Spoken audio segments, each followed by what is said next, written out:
Aptita fronde levi, densa speculaba ab ulmo. Sic Ovidius, libro Metamorphosion secundo, nobis tradidit. Sed quaenam est aec avis, et quomodo distingitur ab altera bestia, de qua item in hoc libro narratur. Quae omnia nunc in ac pellicula videbitis. Incipiamus.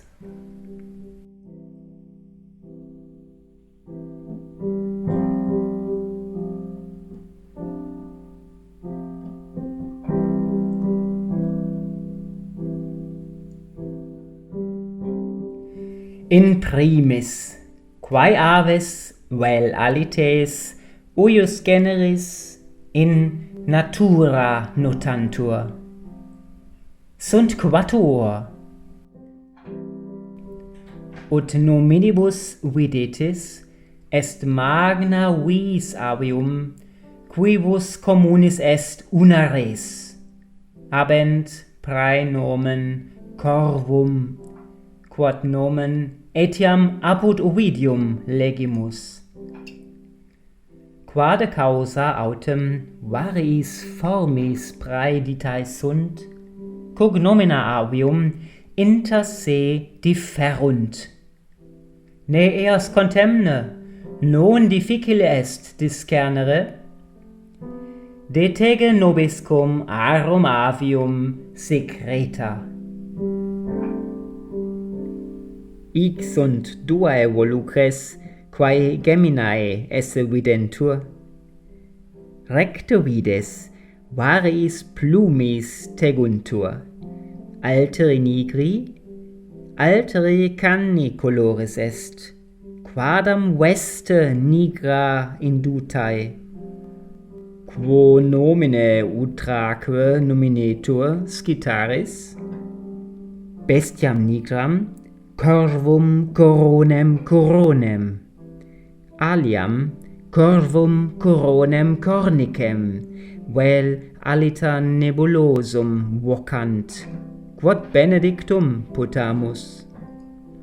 Conare eos invenire domi, certe cognosces pullos tempore fetus, hoc es post solstitium, carissime pasci. Autumno autem in altum volantes, incredibile dictu, nuces in saxa iacere. Sequitur Corvus tertius.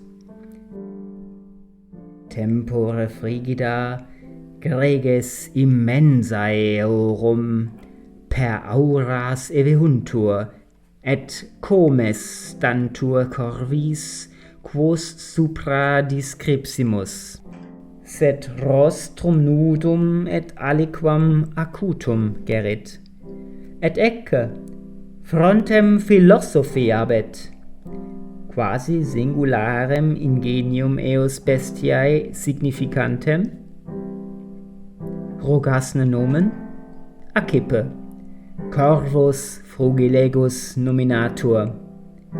Nimirum odit agricola avem, quamquam non tantum frugibus, sed vermibus aliisque eos modi alitur. Ita nunc ad corvum ultimum atque maximum tendimus. Tune umquam istum vidisti, est nigri colores, vix notator in urbibus, in silvis salibusque habitat, loquax dicitur, essonitu vocis nominator, corvus corax. Audi carmen eius, quod tempore antiquorum garulitas spernitur.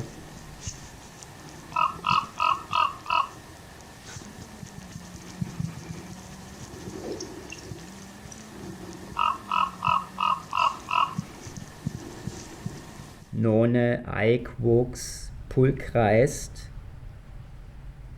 sed cave corve lingua sit damno.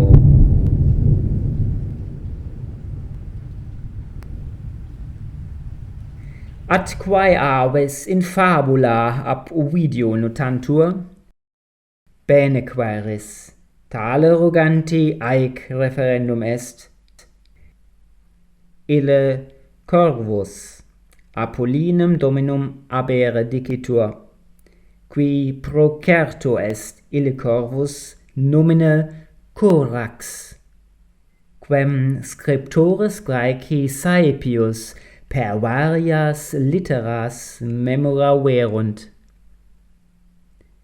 Cornix autem tutela Minervae fuisse dicitur, et in fabula legimus Athenis ac focaia tellure habitavisse. Ovidius formam eius mutatam is versibus narrat. Reicerex summaris vestem molibar, et brachia culperunt levibus nigrescere pennis. Vide colorem corvi cornicis, abet nigras alas, et none aliquam vestem nigram habet? Ergo hic habemus corvum quaesitum.